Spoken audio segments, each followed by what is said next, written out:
Okay, so last time I asked about the handshake riddle and how if you were to we would use two properties saying wait, if you were to use a single property saying you cannot repeat handshakes, it actually creates a completely different outcome than you would expect.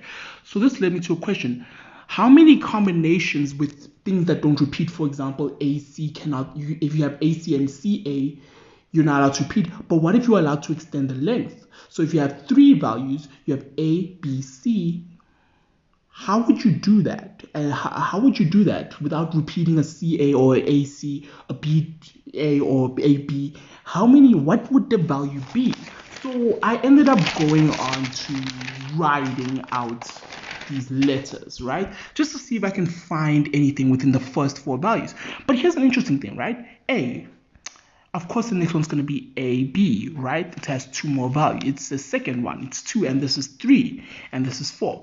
But interesting thing is AB, right? So if we were to say it as BA, ultimately you added 1, and you had to just pick one letter here.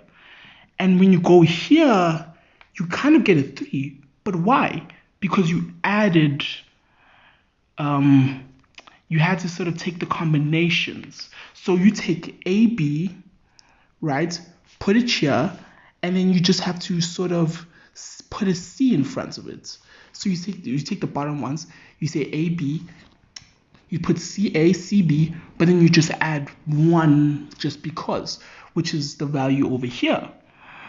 And then over here, you do the same. You can just say, take these 3 combinations, added by this 3, and you can sort of get a nice 6. And this led me to wonder, what if you extended this to a fully blown sequence and by using the difference of these values, right?